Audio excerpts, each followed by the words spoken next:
Hep! Bago tayo mag-secret file, ay ilike mo muna ang video na to at mag-subscribe na sa aming YouTube channel. Don't forget to click the notification bell para hindi ka nahuhuli sa latest episode ng DJ Rocky's Secret Files.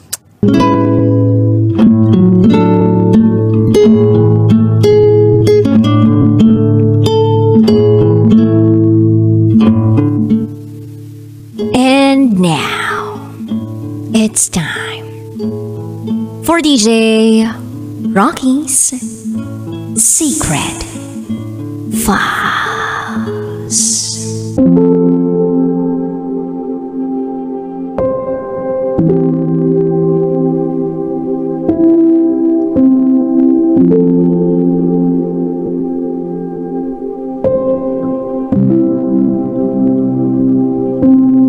Ipinambayad ko ang pagkababae ko para lang makapagtapos ng pag-aaral.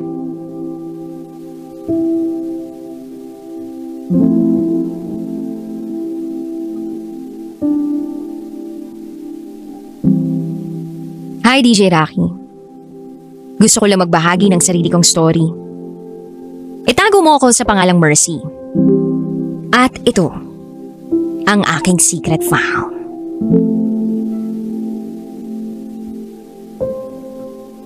Noon pa man, pangarap ko na talagang makapag-aral. Ayoko kasing namamasukan ng nanay ko bilang katulong. Yung amo niya taga Maynila. Negosyante yung amo niya at mayaman. As in, mayaman. Naalala ko DJ Rocky, kakatapos ko lang nun ng high school at naghahanap na ako agad ng trabaho. Hindi kasi ako kayang pag-aralin ni mama dahil solo parent siya. Mag-isa lang niya akong tinataguyod. Yung tatay ko naman, hindi ko kilala. Sabi kasi ni mama, isang British national daw yung tatay ko. So in short, half Pinoy, half Briton ako. Fast forward, year 2013. Sumama ako kay mama. At ang pasukan din ako sa amo niya. Itong amo namin ni mama ay may binatang anak. Itago natin siya sa pangalang Arnold. Mas matanda si Arnold sa akin ng 1 taon. Yun nga lang, may pagka-spoiled. Minsan pa nga, nahuhuli ko siyang nakatingin sa akin. Pero kahit papano, may itsura naman siya. Gwapo naman siya. Then one time nilapitan ako ni ma'am, yung amo naming babae na mama ni Arnold. Pinagigising niya sa akin si Arnold. Sabi ni ma'am, pumasok na lang daw ako sa kwarto niya para gisingin ko siya. Sumunod naman ako. Pumasok ako sa kwarto ni Arnold at tinawag ko siya. Sabi ko, Sir, gising na po. Wala DJ Rocky, hindi umiimik. Tinawag ko ulit. Pero wala, hindi pa rin ako pinapansin. Kaya niyugyug ko na siya. Hanggang sa bigla siyang nagising at napamura sa gulat nang makita ko. Sabi niya, What the hell are you doing in my room? Natulala ako sa kanya as gulat. Sa sobrang gulat. At pagkatapos ng ilang segundo, sumagot ako. Sorry ho sir, pinagigising na ho kayo ng mama niyo sa akin. Kakain na raw po kayo. DJ Rocky, hindi naman sa pagiging bastos, pero bigla na lang akong lumabas sa kwarto ni Arnold. Hindi ko na lang din pinansin yung mistulang tantrums niya sa akin nang makita ako. Basta ako, ginawa ko lang ang pinag-uutos sa akin. Hindi ko lang talaga inaasahan DJ Rocky na sa pagkakakilala namin ni Arnold, dito pala mag-uumpisa ang bangungot na mararanasan ko sa pamamasukan ko sa kanila. Isang araw, nandun lang ako sa maid's headquarters. Nagpapahinga, tulog. Lahat pala ng mga kapwa ko katulong wala dun. Nagsiuwian pala dahil nag-day off. Kaya ayun, ako lang naiwan. Si mama naman, sumama kila ma'am patungong Dubai. Kasi may inaalaga ang maliit na bata. Kaya ang ending, kami lang palang dalawa ni Arnold ang nasa bahay. At habang tulog ako nung araw na yun, biglang pumasok si Arnold sa headquarters namin. Ako naman nagising ako sa gulat. Nagtaka ako kung bakit siya naroon. Baka may ipapagawa siya sa akin, o hindi kaya may gustong ipaluto na pagkain, o ipalinis na kalat. Ewan ko. Pero hindi eh. Nung makita ko siya, nakaramdam agad ako ng takot. Oo, DJ Rocky, natakot ako bigla sa kanya kasi may hawak siyang kutsilyo. At nanigas ako lalo sa takot nang makita ko na yung kutsilyong hawak niya ay nakatutok mismo sa akin. Siyempre, hindi ako nakapagsalita. Baka mamaya bigla niya akong patayin kung sisigaw ako at hihingi ng tulong. Then sabi ni Arnold sa akin, "Mercy, diyan ka lang ha, diyan ka lang. May gagawin tayo. At huwag ka magre-reklamo ha. Huwag mo rin ako isusumbong kila mami at daddy. Naiintindihan mo ako?" At dahil sa takot na nararamdaman ko, hindi na ako nakakapagsalita. Tumango lang ako. Hinubad niya ang suot niyang t-shirt. Lumapit sa akin ng dahan-dahan. Ako naman, hinawakan ko ang kumot na nakatalokbong sa katawan ko at hinigpitan ko ang pagkakahawak dito.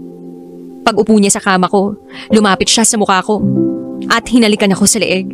2 beses. Nagtahiuan ang mga balahibo ko. Dahil hindi ko maintindihan kung ba't ginaganito ako ni Arnold. Kaya sabi ko nilang, "Sir, ano pong ginagawa niyo?"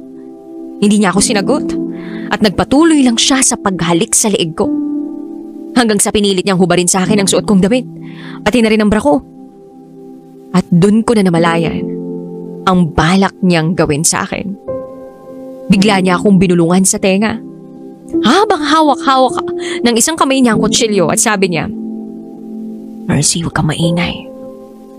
At huwag kang papalag kung ayaw mong manganib ang buhay mo." At dun ko na natikman ang unang bangungot ko kay Arnold. Nakuha niya ang pagkababae ko. DJ Rocky, pinipilit kong i-describe yung mga ginawa niya sa akin nung gabing yun. Pero ang naaalala ko lang talaga ay puro sakit. Sakit sa katawan. Sakit sa kalooban. Ay, puro sakit. Sakit sa kaisipan. Kasi ilang araw din akong tulala pagkatapos niya akong ganunin. Hanggang sa lumipas ang ilang araw, inulit na naman niya ang ginawa niya sa akin. Ginalaw na naman niya ako. May hawak na naman siyang kutsilyo at yun ang panglaban o panakot niya sa akin para hindi ako makatanggi. Naulit yun, DJ Rocky. Tuwing naghahanap siya ng pampainit ng katawan niya, ako agad ang pumapasok sa isip niya. At ako namang walang magawa kundi pumayag sa lahat ng gusto niya. Kasi takot ako na mapatay niya. Nasanay na lang ako sa para bang routine na ginagawa sa akin. Naisip ko, hindi ako pwedeng magsumbong, hindi ako pwedeng magsalita, at hindi ako pwedeng magbanggit ng ginagawa sa akin ni Arnold kahit kanino, kahit sa nanay ko pa. Natatakot ako para sa buhay naming dalawa ni Mama. Mga katulong lang kasi nila kami. Sino ba kami para hindi sumunod? Wala kaming kapangyarihan, DJ Rocky. Wala.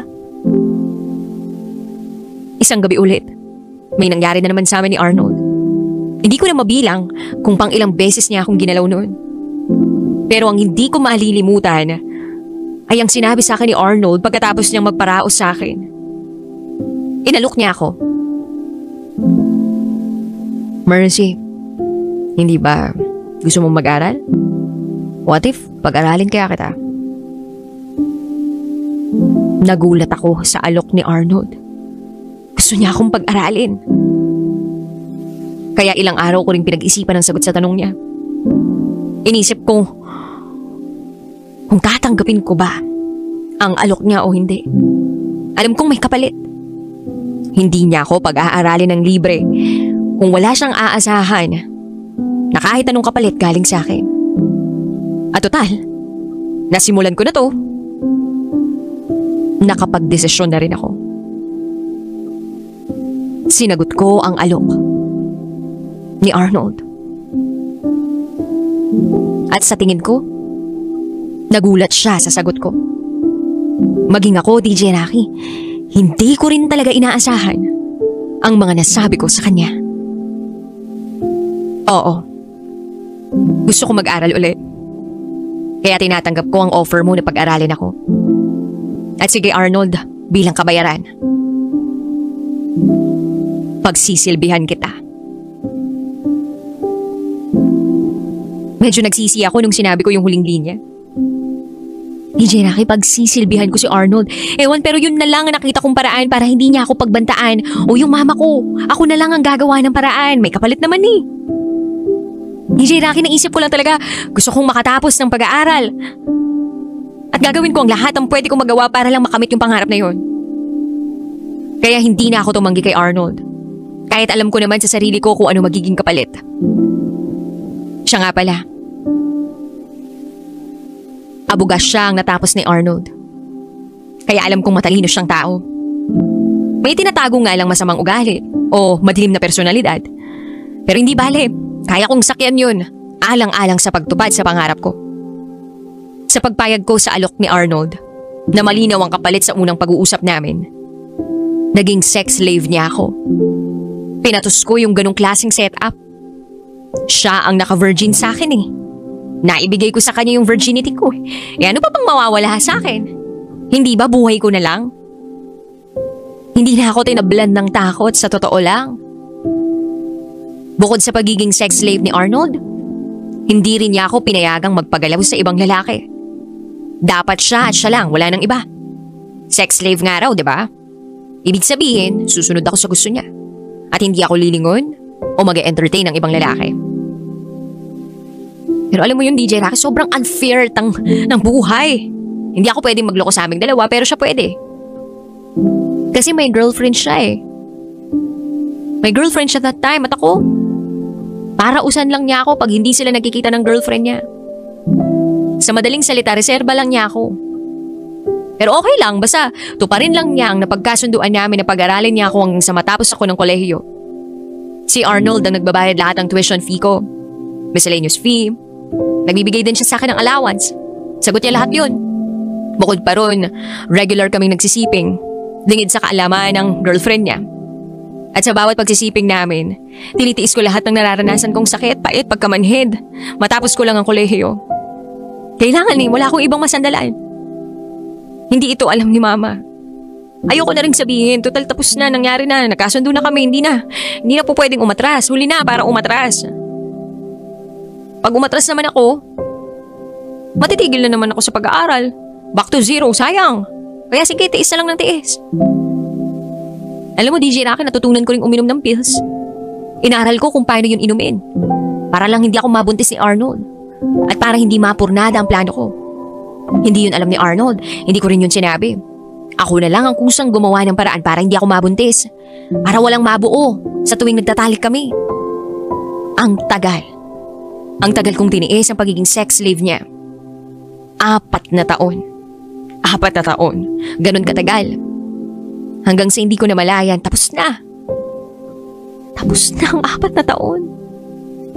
Nakagraduate ako sa kinuha kong kurso. Pagkatapos kong graduate, tuluyan na akong kumalas sa pagiging sex slave ni Arnold. Umalis na ako sa puder niya at nagsarili na ako. Aaminin ko, DJ Rocky, minahal ko rin naman si Arnold sa kabila ng lahat. Pero alam naman natin na bawal.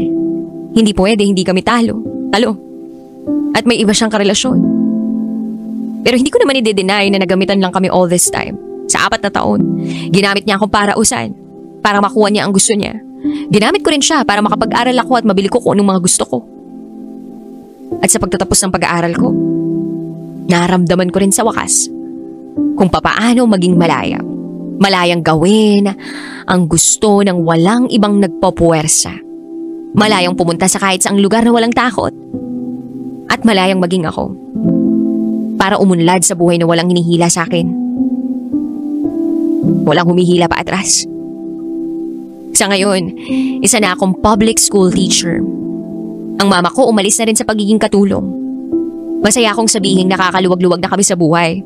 Kumpara nung namamasukan pa kami sa amo namin. Ngayon, nilalasap ko na ang tagumpay at ang kalayaan.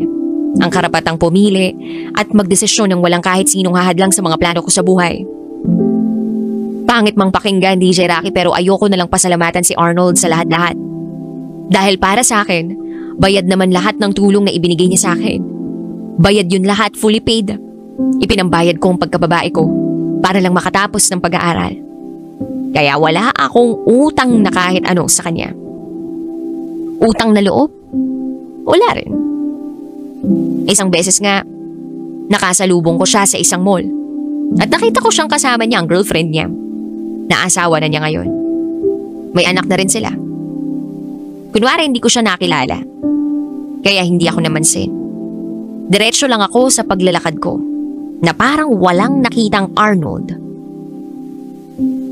Nakasalubong. Meron na rin naman akong asawa at anak sa ngayon. Pero yun lang, DJ Rocky. Hindi nga lang alam ng asawa ko ang madilim kong nakaraan. Sa'yo ko lang ipinagkakatiwala ang madilim kong sikreto sa akin nakaraan, ha? At sana, makapagbigay ng aral sa iba ang naging karanasan at kwento ko. Hanggang dito na lang. Salamat sa pagbabasa. Muli, ako si Mercy. At ito, ang aking secret file.